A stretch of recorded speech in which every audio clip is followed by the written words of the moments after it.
game. They were lethal. Yeah, splashing those threes as they did really allowed them to continuously deflate that crowd and keep them at bay. Boy, that was a nice road win for them, no doubt. Here's Hill following the bucket by the Pistons. 4 on the clock. There's a screen. Three-pointer. And good on the basket. Book it. Hill's got himself going there. His first points of the game on the deep ball. And Stuckey led the charge for the Pacers bench, Greg, as you were talking about. But all around, the reserves were fantastic on the Pacers. Yes, third in the league at almost 41 points per game off the bench. First in the NBA in bench rebounding. And top 10 in field goal percentage as a bench. Detroit on D. George Hill getting it to go from deep. Kicks it to Turner. Lets it go from the wing. Turner missing again. That's another miss. Already they've missed 3 out of 4 to start. It's Drummond with the drive. And guys, Andre Drummond has made quite an impression in the early stages of his career. Clark, you were just talking about that. Greg, I don't think anyone felt he would have such an impact this fast. Yeah, I mean, he's already a mountain of a man among boys. I mean, hard to believe when you look at this guy out there. He's only 22 years old. Indiana's gone 1 of 2 from long range in the first quarter. Here's Turner. Rebounded by the Pistons. Really just struggling here in the first few minutes. 5 attempts with only 1 falling. Drummond passes to Graham. Shot from 12. And Drummond kicks to Graham. Prince fires. Can't hit. And it's the Pacers taking it the other way. Going back to Andre Drummond, some say there aren't any true centers entering the NBA these days. When I look at Andre, I look at DeMarcus Cousins, Joel Embiid, Karl Anthony Towns, and I think to myself, what are these people talking about? Now Graham, Paul George missing from long range. To the inside. Puts it up from 7. Detroit, no good that time either. Not pretty. You just got to shake off a miss like that. And talking about Andre Drummond, I remember when he fell to number 9 on draft day. All sorts of experts were making excuses as to why. But even then, there was this eerie feeling that some teams had made a huge mistake in passing on him. And that feeling turned out to be correct. Defensively, that possession better not start a trend because they just handed him 2 points. Here's Ellis.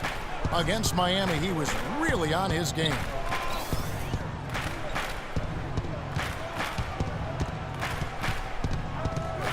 It's back to Hill. Shoots the 3. And Jackson with the block. Nice play on D. Got the hand in the face and prevented him there from getting an easy look. Exactly. Alert and aware. Really reacted quickly to that shot attempt. And the Pacers with possession here after the basket by Detroit. And a wide open look here for Ellis. No good on the 3. Pistons leading by 5. Jackson with it. He's picked up by Hill. And the officials have called the illegal screen right there. Well, he's got to watch himself now. I mean, that's 2 fouls already, and he can't afford another one. And Indiana shooting in the early going here. Pretty dreadful, 22%.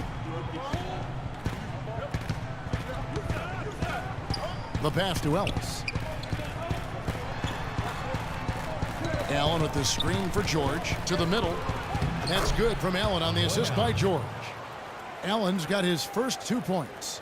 And that's why it's so important to really be a good screening team. You get a lot of open looks from it.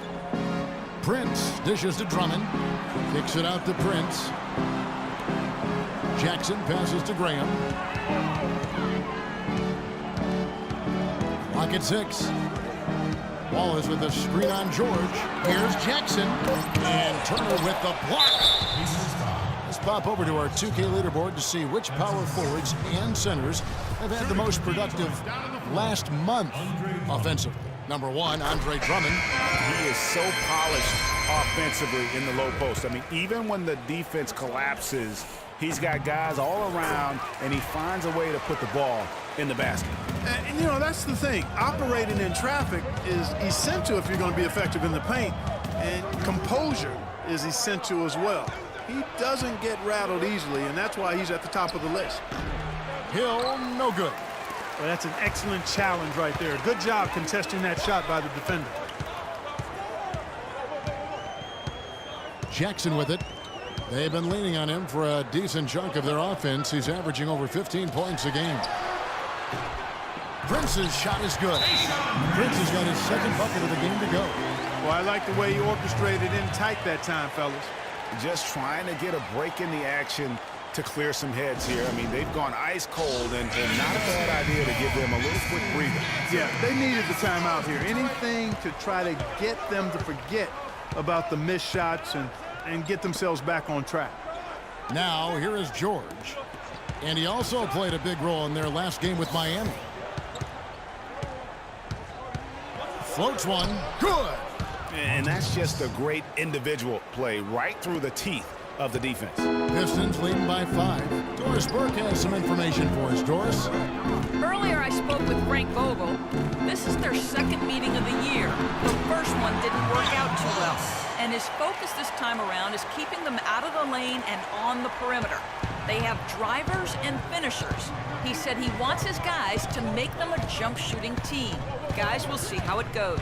And thank you for that, Doris. Here's George after the basket by Detroit. Hill, no good. For Detroit, they've gone 6 of 10 from the field in this ballgame. Wallace the screen. To the wing right side. Graham. Allen with the rebound. I didn't see that miss coming. I mean, he's usually been money from that range. Fans had a hard time finding their way to the stadium last season for the Pistons at the bottom in several home attendance categories last year. Yeah, that's right in Auburn Hills. I mean, they used to go a lot when they were winning championships. But to be fair to those fans, it was hard at times to watch the Pistons play. I mean, they could get cold and really struggle on their home floor. Now, here is Hill. He had 10 points in the win against Miami. Shoots from the elbow. Allen, that's good. Obviously, a mix-up defensively on that possession. Pistons leading by 5. And for the Pistons, a lot of their woes here at home were due to defense. I mean, their 18-23 home record comes from allowing too many good looks for their opponents. What a start they've gotten off to on the glass. I mean, they've come out banging. And when a game starts off like this, Clark, there's an intimidation factor, a physicality that they've brought that comes into play. Here's George, following the score by Reggie Jackson. It's Ellis on the wing. The shot's good on the assist by George. George has got 3 assists in the game. And the Pistons, how about starting out 2-13 at home? I mean, they did turn it around afterwards, going 16-10 to finish out the season. At least they seem to be headed in the right direction. The rapid-fire threes coming from everywhere. Yeah, I'm not sure of the quality of that three-point shot attempt right there, going at it the way they did, but it all worked out for them. Mahinmi's checked in for Indiana. Pacers trail by 7. And it's Hill penetrating. Some solid defense there from Jackson. And pulled out all the stops to fight his way inside, but the D just was not giving in. They get it again. And Drummond throws it down. And great effort on the boards and that was, Gary. I mean, you just will not see him ever quit on a play. That guy is a handful. You've got to have a body on him, Clark, at all times. And you know what? Sometimes that's not even enough. He'll go around, over, or through you to get to the pumpkin. 5 on the clock. From deep, Ellis. But they recover it. No luck. Now the Pistons take it the other way. Up the floor, here's Prince, and that basket pushes the lead to double digits. And now it's an 11-point Piston lead. Last outing for Indiana, they won that game against the Heat. You're not always going to shoot it as well as they did from three-point range to win that game, but it certainly doesn't hurt. And in that game, boy, did they shoot it lights out from beyond. Lights out is a real good way to describe it. Just take a peek at the box score. I mean, their percentage from deep was off the charts. Well, we've seen that movie a few times, haven't we? An easy bucket in the paint. Well, listless and lifeless at the defensive end. I mean, especially inside. They've really got to pick up that interior defense. Hill kicks to Hill. He feeds it to Ellis. Hill sets the screen for Ellis. And here's George for three. Graham with the rebound. No doubt the quarter just not going his way. Still scoreless. And he gets contact and the whistle on the shot. 2 shots coming up. Indiana didn't have a great record on the road last season. Only went Clark 15-26 on the year, and it cost them down the stretch. It really did, Kevin. I mean, the Pacers had a bumpy year with all of the injuries, particularly with George being out for most of the year. And his absence was most noted in those tough road games, I think. And they've been the more physical team, offensively seeking contact, looking to score in the lane, and getting to the line. A big disparity in the free throws, and that's been a big boost to their offense. Here's George following the score by Tayshaun Prince. And George gets it to go. And for the Pacers, perhaps the biggest loss of the season for them was on the road. Couldn't get it done in Memphis on the final day of the season to try and get into the postseason. It's stolen by Mahinmi. An even 3-on-3 break. And it's George finishing it off. There's that transition offense. Push the ball up the floor. The defense can't get set up. And you can get some easy hoops that way. And that steal made it possible. And if they can use a few more sequences just like that. And it's Drummond with the jam. And the offense has come together immediately. I mean, they're threatening to run away with this thing already. Greg, it's hard to imagine they'll stay this hot for 4 quarters. But if they even approximate that, watch out. George, that's a 2-pointer, and the Pacers tack on 2 more. I'll tell you what, we've seen some nice buckets by George. Here's Drummond. Oh, and he misses the dunk. You rarely see him missing dunks, but the defender was right in his face on that one, and it threw him off just enough. Ladies and gentlemen, your Detroit Pistons. Welcome back, everyone. A lopsided first quarter in the books already as we start this second quarter. And some stats here, guys. The scoring breakdown for Detroit. It looks like they're ready to run, fellas. I mean, they haven't hesitated at all to get out on the break so far. And it doesn't look like they'll be giving up on any plays tonight either. Their offensive rebounding has also been equally as impressive. And a moment now to reset the lineups, courtesy of Gatorade, all fueled up for the second quarter of basketball. On the floor for Detroit, we've got Tayshaun Prince. The machine is out there with Jackson. Then there's Wallace. And it's Drummond in at the 5 spot. Well, they've been better than good on the glass today. There's a glaring discrepancy between these teams in that area of the game.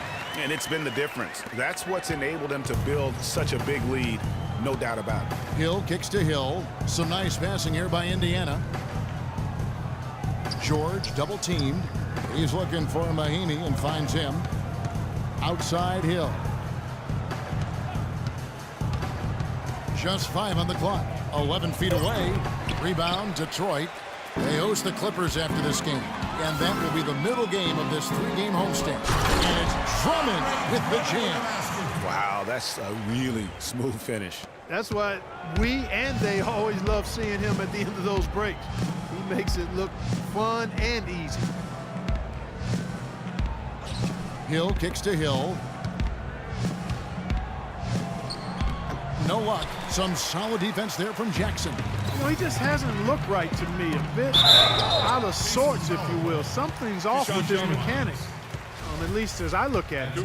Pistons have missed 2 free throws in the game, going 5 for 7. And as a team, really just middle of the pack in terms of their percentage from the line at about 76. Both shots good from the stripe. What a game we've seen here for the machine. 9 points, and from long range, he's hit 1 3-pointer. And when it's all said and done, I got a sneaky suspicion he's going to have a few more. George dishes to Hill. And it's sent back by Drummond. Outside Jackson. It's Drummond with the drive. Wallace the pass to Jackson. Here's Drummond, and he makes it look easy, dunking it hard with one hand. And able to pad his stats a little bit there on that play. The board and the bucket. And you know, Greg, that'll put him in the good graces of that coaching staff, too. My goodness.